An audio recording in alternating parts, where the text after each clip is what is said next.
The warning lights flashed red across the command center of Research Station Omega-7. Commander Hyejin gripped her coffee cup tighter as she watched the massive ship appear on their screens. It was unlike anything humans had ever seen before. "How big is that thing?" asked Dr. Minho from his station near the back wall. "3 times the size of our entire station," replied Lieutenant So Young from the communications desk. Her voice was steady, but her hands shook slightly as she adjusted the controls. The alien ship looked like a massive spear made of dark metal. Sharp edges cut through space as it moved closer to their small research station. Red lights pulsed along its surface like a heartbeat. Hyejin had spent 10 years in deep space. She had seen strange planets and dangerous storms between the stars, but nothing had prepared her for this moment. Humanity was no longer alone. "Commander," So Young called out. "They are sending us a message." "Put it through the main speakers," Hyejin ordered. The voice that filled the command center was deep and harsh. It spoke perfect English, but with strange pauses between words. "Small humans. We are the Vorthak Empire. You will prepare for boarding. Resistance will result in your destruction." Hyejin felt her heart race but kept her voice calm. "This is Commander Hyejin of the Human Research Station Omega-7. We welcome peaceful contact with your people." A sound came through the speakers.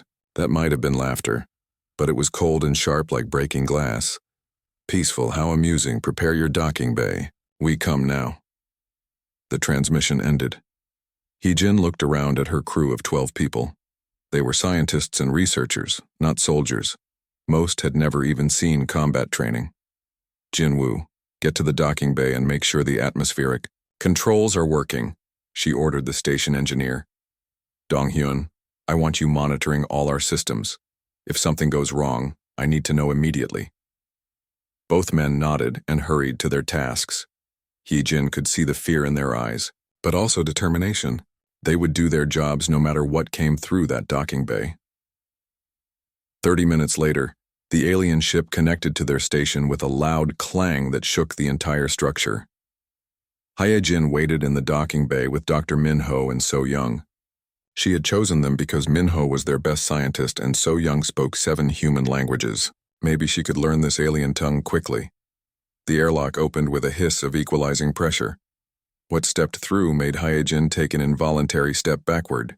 The alien was 7 feet tall with thick scales that looked like natural armor. Her body was built like a warrior with muscles that could probably crush steel. Yellow eyes studied the humans like a predator examining prey. Behind her came 4 more aliens, each carrying weapons that hummed with energy. "I am Warcast Thalvera of the Vorthak Empire," the lead alien announced. "You are the dominant species of this system?" "We represent humanity, yes," Hyejin replied, trying to keep her voice steady. "I am Commander Hyejin. These are Dr. Minho and Lieutenant So Young."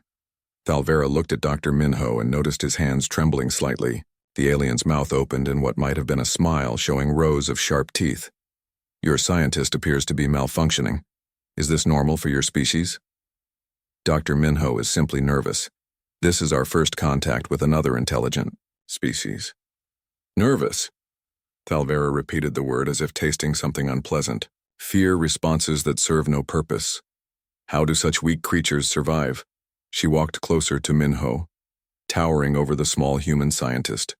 Minho tried to stop his hands from shaking but failed. "Look at this," Thalvera said to her companions, in their own language before switching back to English. "Soft skin that offers no protection, fragile bones that break easily, short lifespans that barely allow time for learning. How pathetic." Hyejin felt anger rise in her chest, but forced it down. "We may not be as physically strong as your people, but we have survived and built a civilization that spans multiple star systems. With primitive technology and weak bodies," Thalvera laughed that cold glass-breaking sound again. "We have scanned your biology. Your hearts fail after such short time. Your bones break from simple impacts. You require constant feeding and rest like infants." She gestured dismissively at the 3 humans. "Meat sacks destined for quick decay. It is almost sad." So Young stepped forward. Perhaps we could learn from each other. Our species might have different strengths. Learn? Thalvera seemed genuinely amused by this. What could superior beings learn from creatures so obviously inferior? Despite the insults, Hyojin pressed forward with diplomacy. We would welcome the chance to share our cultures. Maybe some of our people could visit your ship and some of yours could stay here. Thalvera considered this. Her yellow eyes studied the humans with the interest of a scientist examining interesting specimens. This could be entertaining, she decided. Yes, we will take 3 of your people to observe.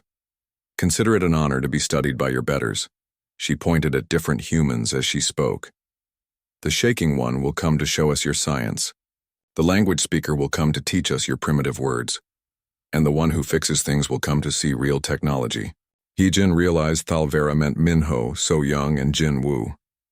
I would prefer to come myself as commander. You will stay here to ensure good behavior from the rest, Thalvera commanded. Besides, we want to study typical examples, not leaders. Leaders might be different from the common weak specimens. The alien war caste leader turned to her companions and spoke in their harsh language. They responded with what sounded like agreement, mixed with amusement.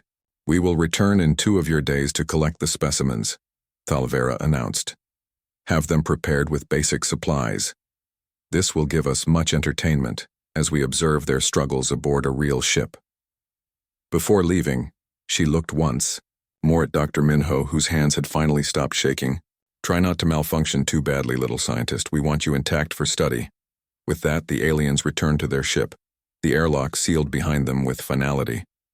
Hyojin stood in the empty docking bay with her 2 officers. The weight of what had just happened pressed down on all of them.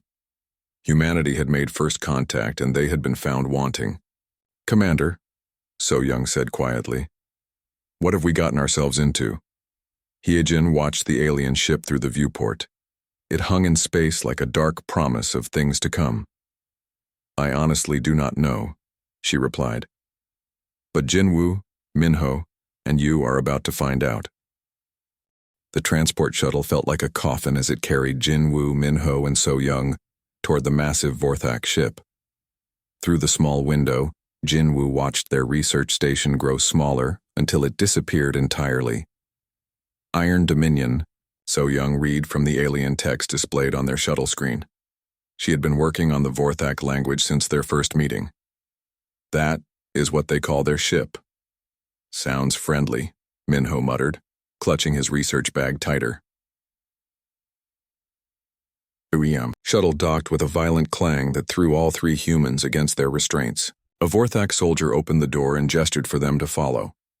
He said nothing, treating them like cargo being delivered.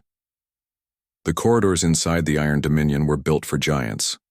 The ceilings stretched 12 feet high, and the doorways were so wide that 3 humans could walk through side by side. Everything was made of the same dark metal as the ship's exterior, with red lights casting harsh shadows on the walls. Their guide led them through maze-like passages filled with alien crew members.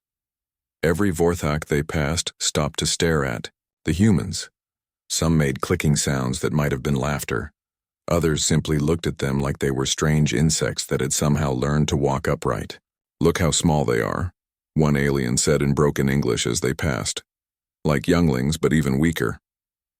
The guide brought them to what appeared to be a storage room that had been hastily converted into living quarters. 3 sleeping platforms had been installed, but they were still sized for Vorthak bodies. The humans would have to climb up onto them like children getting into adult beds. You stay here when not working, the guide announced. Food will be brought twice per day cycle. Do not leave this area without escort. What kind of work will we be doing? Jinwoo asked. The alien guard looked down at him with what might have been amusement. Whatever war caste Thalvera finds entertaining. He left them alone in their new prison. The door sealed behind him with a hiss that sounded final. For the first few days, their work consisted mainly of being observed. Vorthak scientists would bring them to different parts of the ship and watch them try to perform simple tasks. When Jinwoo attempted to lift a standard Vorthak tool, it took all his strength to barely move it off the table. The watching aliens found this hilarious. See how it strains, one scientist noted while recording. Maximum effort for minimal result. Truly inefficient design. Minho was asked to examine various alien devices and explain how human technology worked. Every time he described a human invention, the Vorthak would show him their superior version.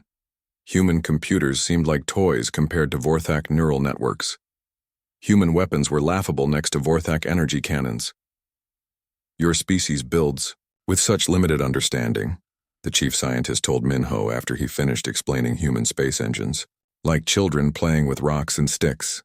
So Young had the most success with her assigned tasks. The younger Vorthak crew members showed genuine curiosity about human languages. She taught them basic words and phrases, and they seemed to enjoy the challenge of making sounds their throats were not designed for. Hello, one young alien repeated carefully. This means greeting, yes? That is correct, So Young replied patiently. Hello can be used when meeting someone for the first time. Why do humans have so many different ways to say the same thing? Another asked. We have one word for greeting. You have hello, hi, hey, good morning, good afternoon? Very confusing. So Young smiled. Because humans like to express exactly how they feel about the greeting. Each word carries a different emotion or level of formality. The aliens looked puzzled by this concept. Emotions seemed to be something they understood only in terms of anger or satisfaction from victory. As the days passed, Jinwoo began to notice something strange about Vorthak culture. Their ship was incredibly advanced, but it had no decoration. No art on the walls, no music in the common areas, no personal items in crew quarters. Everything was purely functional. He started keeping notes about what he observed. The Vorthak had libraries, but they only contained technical manuals and military histories. They had recreational areas, but the only activities were combat training and strength competitions. They had no games that were not about fighting. They had no stories that were not about conquest. They have everything they need to be happy, Jinwoo told Minho and So Young one night as they sat in their quarters. But they do not seem to know what happiness is. Maybe they do not need it, Minho suggested. They are strong and successful. Their empire spans many star systems. But what is the point? Jinwoo wondered. They conquer worlds and then what? They just move on to conquer more worlds. Where does it end? Warcast Thalvera visited them regularly to observe their progress. She seemed especially interested in their conversations with each other. During one visit, she asked them about human entertainment. Your species creates fictional stories for pleasure, she said. This seems wasteful. Why spend time on events that did not happen? Stories help us understand ourselves and others, So Young explained. They teach us about different ways of living and thinking. But you could spend that time learning real skills or preparing for real battles, Thalvera pointed out. Not everything has to be about fighting, Jinwoo said carefully. Sometimes humans create things just because they are beautiful. Thalvera stared at him as if he had said something in a completely foreign language. Beautiful serves what purpose in survival? It makes life worth living, Jinwoo replied. This answer seemed to disturb the alien war caste leader more than amuse her. She left their quarters without another word. Later that night, So Young woke to find Jinwoo sitting up on his sleeping platform, writing in his notebook by the dim red light. What are you working on? She whispered. I think I understand what makes them so strong, Jinwoo replied quietly. They have removed everything from their lives except the drive to survive and conquer. No distractions, no waste, no weakness. And what makes us so weak? So Young asked. Jinwoo looked up from his notes. Everything they removed. Our art, our stories, our music, our love, our fear, our hope. All the things that make us human. He paused and looked toward the sealed door of their quarters.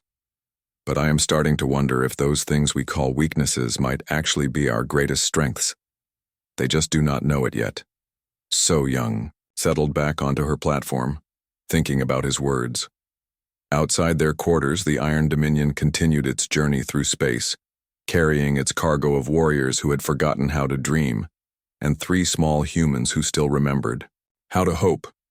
After 2 weeks aboard the Iron Dominion, the 3 humans had settled into a routine of being studied, tested, and quietly mocked. Then everything changed when Warcast Talvera announced they would be visiting the Vorthak homeworld. "You will witness our most sacred ceremony," she told them as the ship approached a planet covered in red dust and metal cities. "Consider it an honor that your primitive eyes will see the marking of conquered worlds." The planet's surface was harsh and unwelcoming. Massive storms of red sand swept across continents dotted with fortress cities that looked like they had been built for war. Even the civilian structures had defensive walls and weapon platforms. The humans were escorted to the Temple of Eternal Victory, a pyramid-shaped building that rose 1,000 feet into the dusty sky. Inside, the walls were covered with carvings, showing Vorthak warriors defeating various alien species. Jinwoo recognized some of the defeated races from their ship's records. Hundreds of Vorthak filled the temple's main chamber. They stood in perfect formations, their scales gleaming under harsh artificial lights. At the center of the room was a raised platform with strange tools arranged on metal tables. "Today, we mark the victory over the Christarch civilization," Talvera explained to the humans. Silicon-based creatures who thought their crystalline bodies made them superior to organic life. She gestured to the carvings on the walls. "Each warrior who participates in conquest receives marks burned into their back armor. These marks tell the story of Vorthak dominance across the galaxy." A drum began beating with a rhythm that sounded like a heartbeat.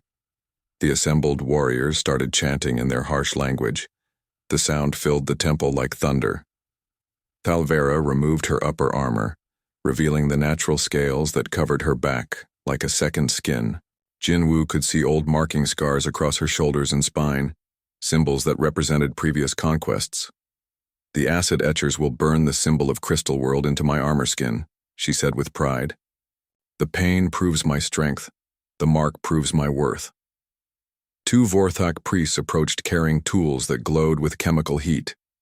Without ceremony, they began burning new symbols into Talvera's back. The smell of burning scale filled the air. Talvera stood perfectly still, showing no sign of pain as the acid ate into her natural armor. Minho turned away from the sight, but Jinwoo watched carefully. He studied the symbols being carved into the alien's flesh.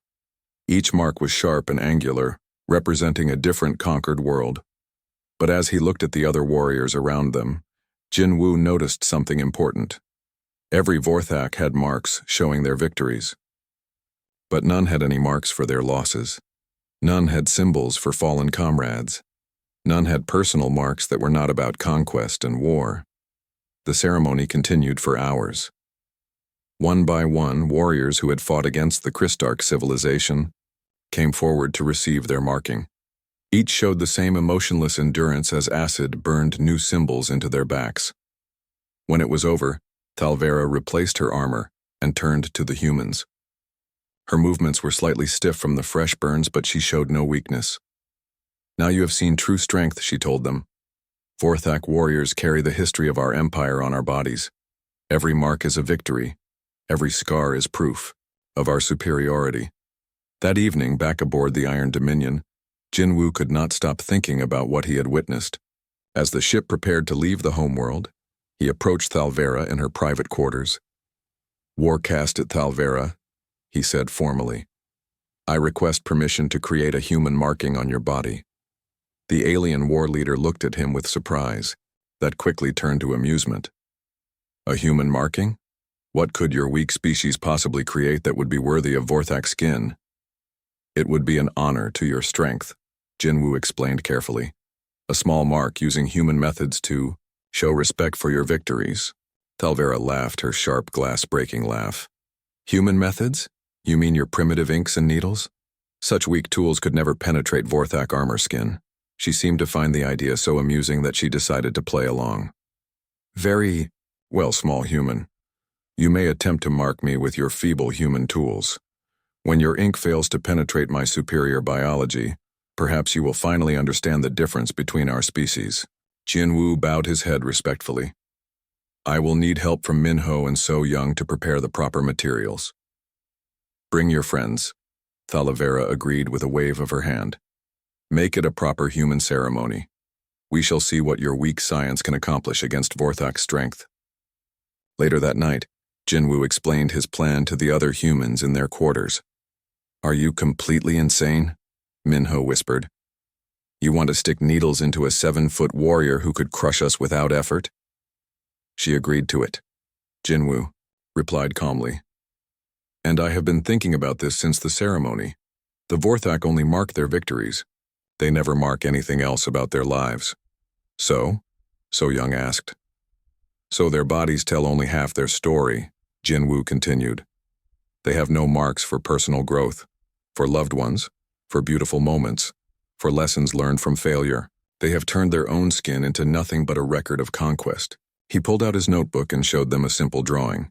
It was a tree with deep roots and branches reaching toward the sky. "This is what I want to put on her back," he said. "Not a symbol of victory, but a symbol of life itself. Growth, connection, the beauty of being alive beyond just surviving." Minho studied the drawing. "And you think she will understand this meaning?" "I think the marking itself will teach her," Jinwoo replied. "Human tattoos are different from Vorthak scarification. Our ink becomes part of the person.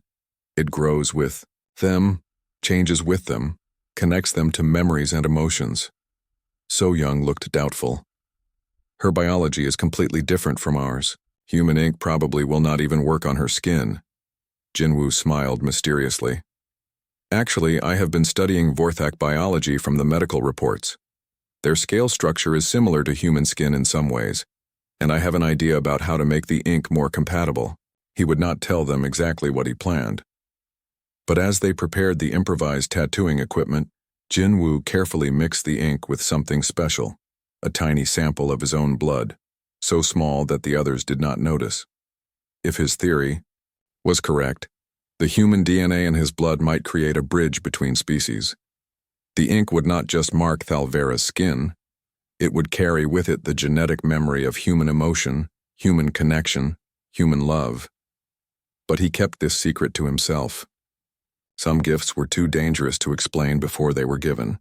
The medical bay of the Iron Dominion was sterile and cold, designed for treating battle wounds rather than creating art. Thalvera lay face down on the examination table, her upper armor removed to expose the thick scales of her back. "This is amusing," she said as Jinwoo prepared his improvised tattooing equipment.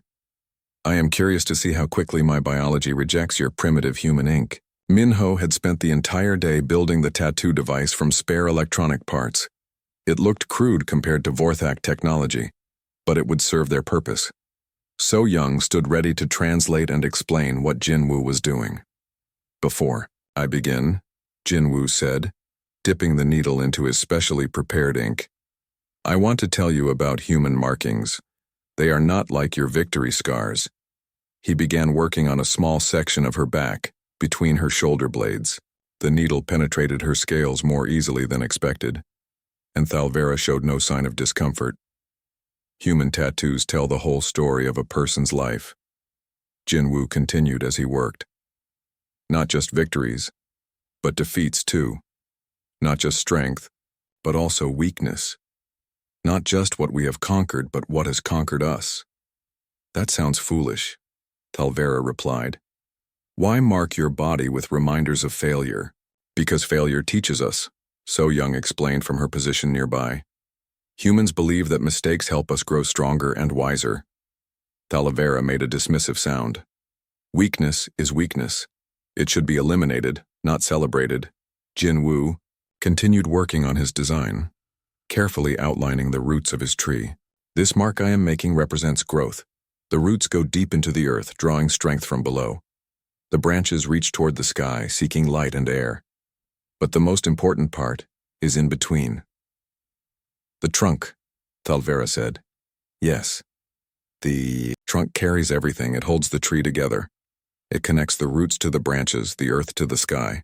Without the trunk, there is no tree." As he worked, Jinwoo began telling stories about human tattoos he had seen throughout his life. He told her about his grandmother, who had a small flower tattooed on her wrist to remember her first daughter who died as a baby. She carried that mark for 60 years, Jinwoo said softly. Not because it made her strong, but because it kept her daughter close to her heart. For the first time since they had met, Talavera asked a question that was not about conquest or superiority. Your grandmother marked herself for someone who died? Yes. The tattoo helped her remember not just the loss, but the love. The mark reminded her that she was capable of caring so deeply for another being that losing them left a permanent impression on her soul. Talavera was quiet for a long moment. Jinwoo continued working, adding detail to his tree design. The ink seemed to be taking hold in her scales better than any of them had expected. I had a clutch sibling, Talavera said suddenly.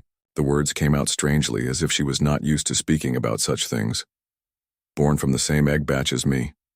We trained together as younglings. Jinwoo kept working but listened carefully.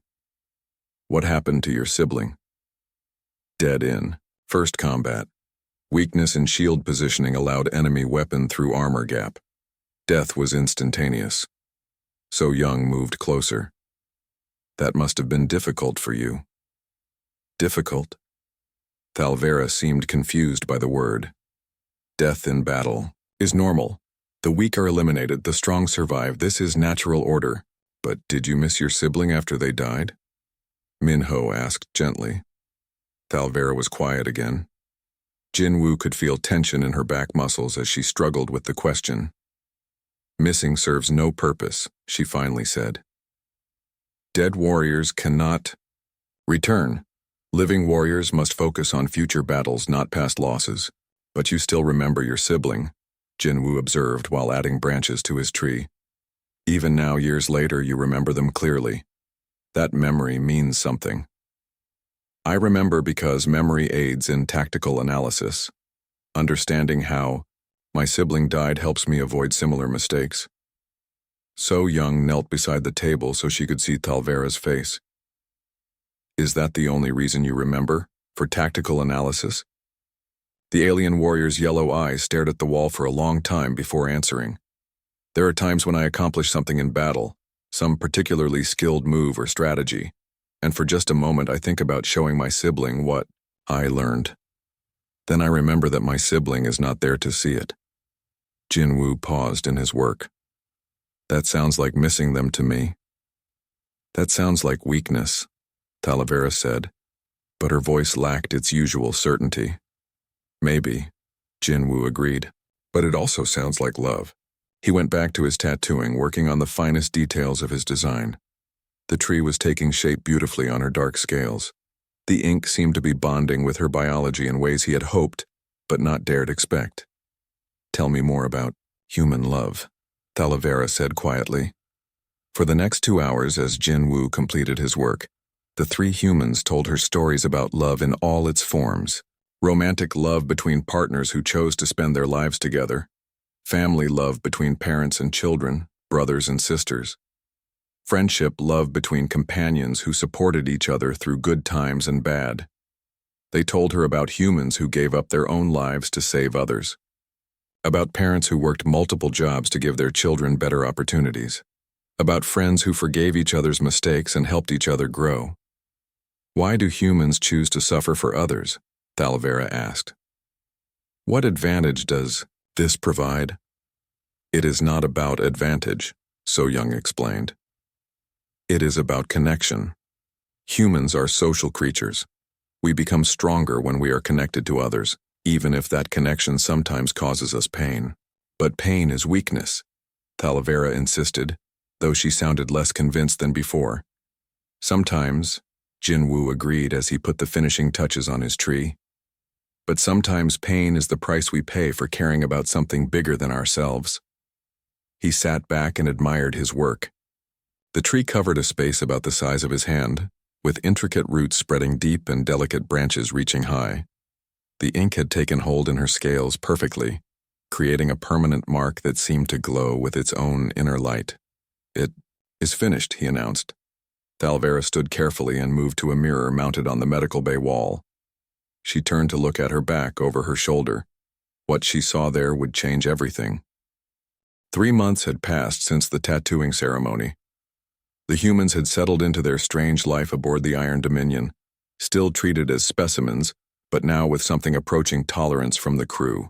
Thalvera had returned to her normal duties as Warcast leader, seemingly unaffected by her interaction with human culture. But late one night, alone in her private quarters, Thalvera made a discovery that would shake the foundations of everything, she believed.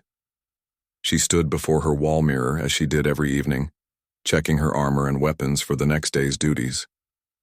As always, she examined the fresh scars from the Kristark victory ceremony. They were healing properly, showing her strength and dedication to the Empire. Then she looked at the small human marking between her shoulder blades.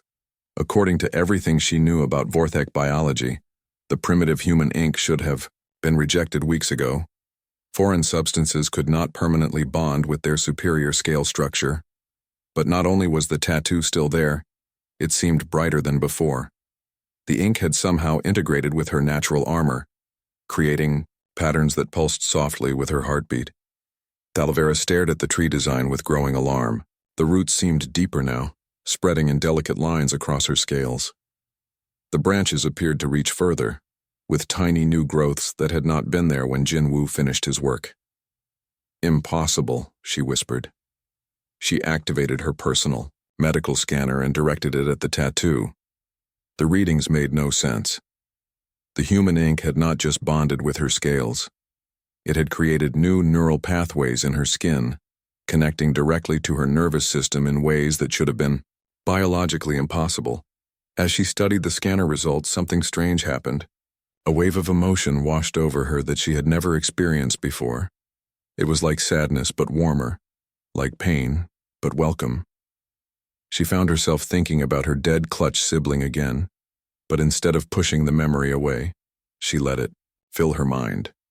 For the first time in her adult life, Thalvera allowed herself to truly miss someone who was gone. The feeling was overwhelming. She gripped the edge of her desk as tears formed in her eyes. Vorthek could cry, but only from physical pain or extreme rage. This was different. These tears came from somewhere deeper, somewhere she had never accessed before. The tattoo on her back seemed to pulse brighter as the emotions flowed through her. Thalvera realized that the human ink had somehow unlocked parts of her mind that had been closed since childhood. The genetic material Jinwoo had mixed into his ink was teaching her biology how to feel in ways her own species had forgotten. Over the following days, the changes accelerated. Thalvera found herself noticing beauty in things that had always been purely functional. The way starlight reflected off the ship's hull became something worth watching instead of just navigational reference. The sound of the engines became a rhythm instead of just background noise. She began seeking out the three humans, not to mock them or study them, but to understand them. Their conversations about love and loss and hope started making sense in ways that terrified her. "Jinwoo," she said one day, as she found him working on maintenance duties. "The mark you placed on my back. What did you do to me?" Jinwoo looked up from the power coupling he was repairing. "What do you mean?" "I am experiencing malfunctions in my emotional processing systems. Thoughts that serve no tactical purpose. Feelings that provide no survival advantage." Jinwoo set down his tools and studied her face. "You are feeling emotions. Impossible. Vorthek emotional response is limited to anger, satisfaction, and basic survival drives. What I am experiencing is far beyond normal parameters. Maybe normal parameters for your species are not as wide as they could be," Jinwoo suggested carefully. Thalvera grabbed him by the shoulders, her strength easily lifting him off the ground. But instead of the violent shake he expected, she set him down gently. "Tell me what you did," she demanded, but her voice held desperation rather than anger. Jinwoo looked around to make sure they were alone, then spoke quietly. "I mixed a small amount of human genetic material into the ink, DNA that carries the blueprint for human emotional capacity. You infected me with human weakness?" But even as she said it, Thalvera knew it was not accurate. What she was feeling was not weakness. It was something else entirely. "I shared human strength with you," Jinwoo corrected.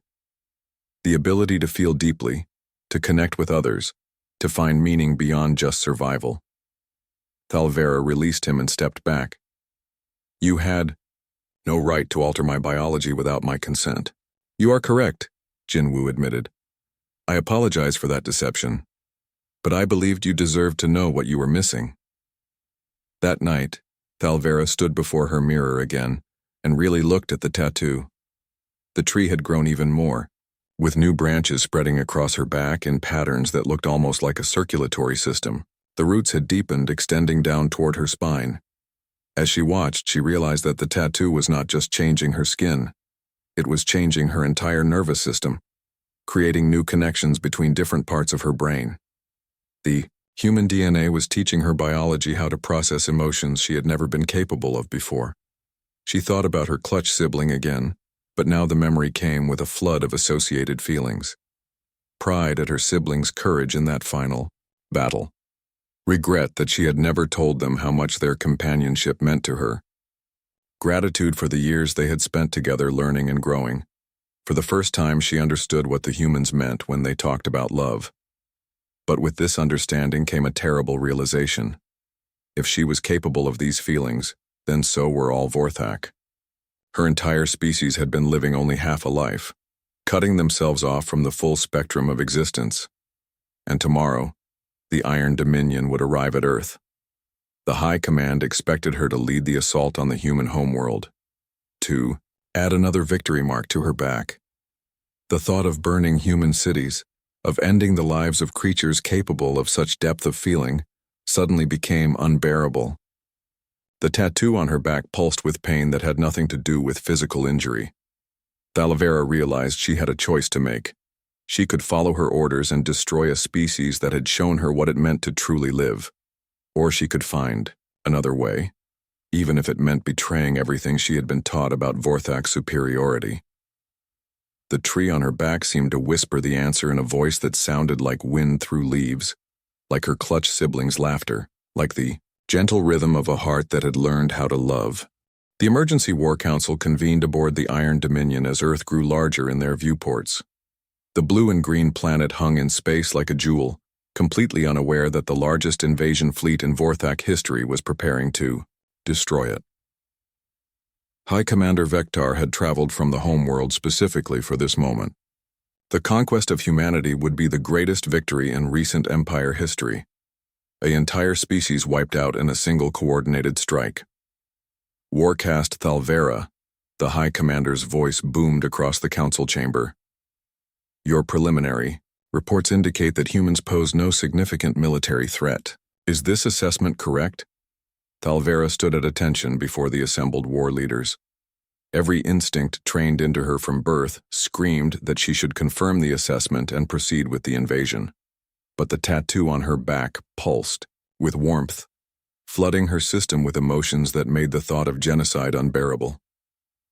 High Commander, she began carefully, my assessment has changed. A murmur of surprise ran through the assembled officers. High Commander Vector's yellow eyes narrowed dangerously.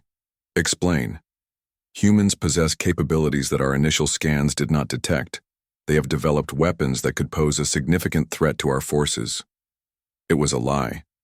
But Thalvera hoped it would delay the invasion long enough for her to find another solution. What weapons? Demanded Warcast Zephyron from across the chamber. Our intelligence shows primitive kinetic projectiles and basic energy systems. Nothing that could penetrate Vorthak armor.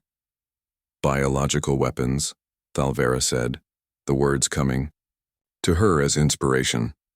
They have developed methods of genetic manipulation that can alter the fundamental structure of other species. This was technically true, though she was referring to Jinwoo's tattoo rather than any actual weapon system. High Commander Vector leaned forward in his command throne. You have evidence of this? Thalvera knew she had reached the point of no return. What she did next would either save humanity or result in her execution for treason. I have been infected, she announced. The council chamber erupted in shocked voices. Biological contamination was one of the greatest fears of any spacefaring species. The assembled war leaders immediately began backing away from Thalvera. Silence, High Commander Vector roared. Explain immediately. The humans introduced foreign genetic material into my system during what I believed was a harmless cultural exchange. The contamination has been spreading through my nervous system for months.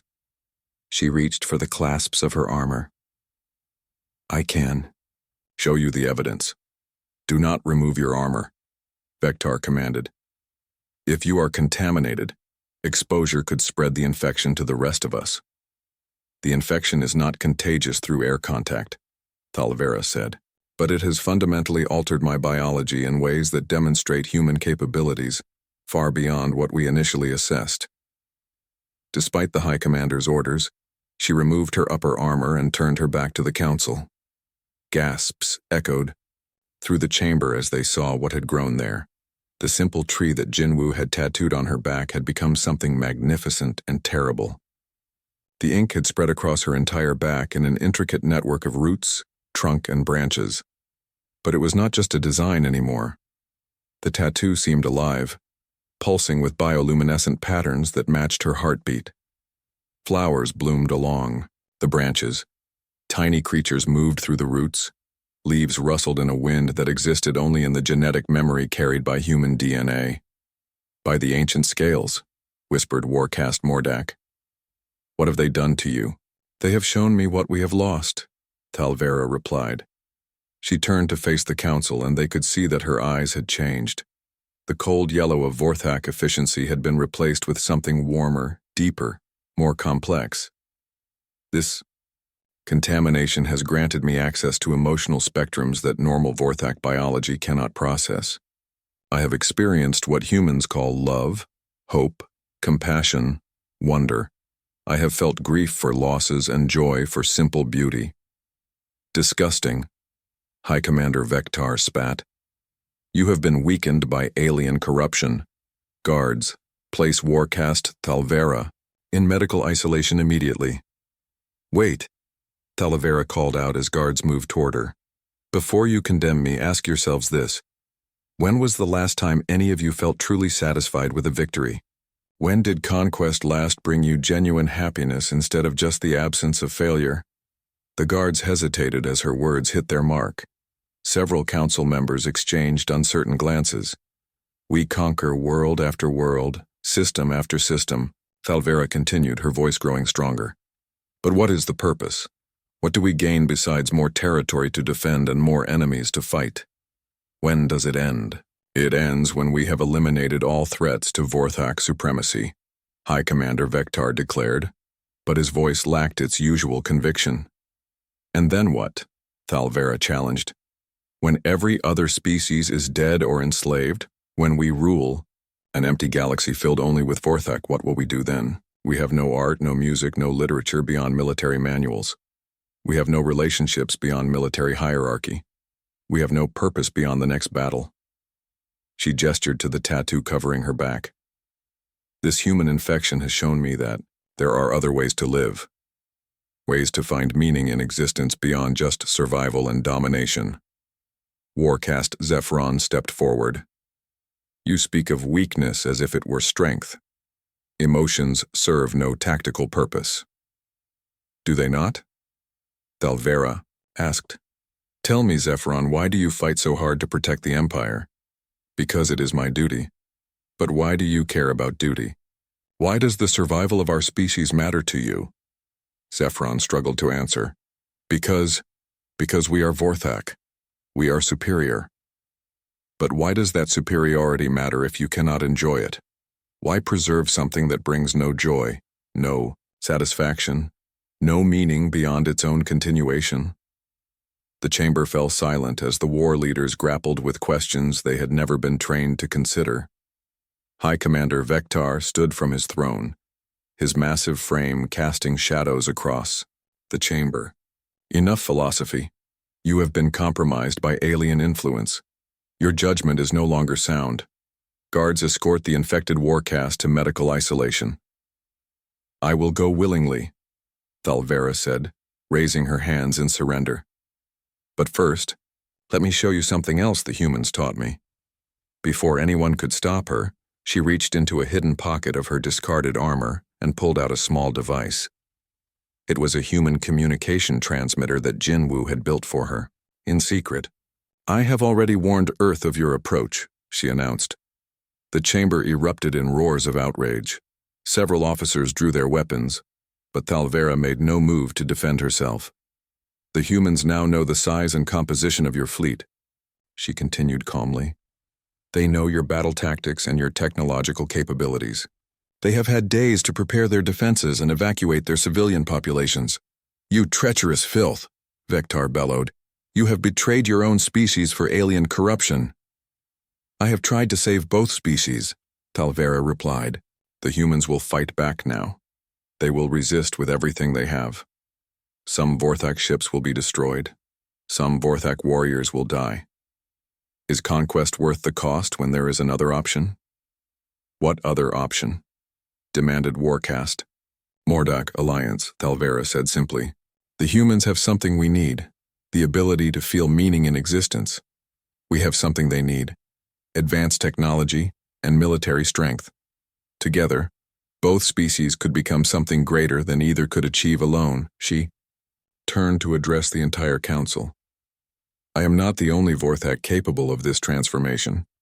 The human genetic material could be adapted for controlled introduction to our entire species. We could learn to feel joy, love, wonder, hope. We could become complete beings instead of empty conquest machines. Disgusting, High Commander Vectar. Spat. You would corrupt our entire race with alien weakness. I would give our race the gift of actually living instead of just surviving, Thalvera replied. The High Commander drew his personal weapon, a plasma cannon that could vaporize a human instantly. Your infection ends here. Guards, stand back. I will execute this traitor myself. But as he aimed the weapon at Thalvera, something unexpected happened. Warcast Zephyron stepped between them. Wait, Zephyron said quietly. I want to know more about this transformation. Other council members began murmuring agreement. The seed of doubt that Thalvera had planted was growing. Stand aside, Zephyron, Vectar commanded. That is an order. With respect, High Commander, Zephyron replied. Warcast Thalvera has been our most successful field commander for over a decade. If she believes there is a better path forward, perhaps we should listen. The tension in the chamber was so thick it felt like the air before a storm. Thalvera stood calmly in the center of it all, the living tattoo on her back pulsing with colors that seemed to reflect her newfound emotional depth. The invasion fleet is already in position.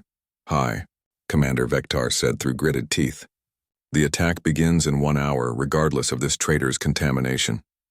Then you will be attacking a prepared enemy instead of helpless victims, Thalvera said sadly. And when Vorthak warriors die today, their blood will be on your hands, not mine. She looked around the chamber at faces that showed the first cracks of uncertainty she had ever seen in Vorthak leadership.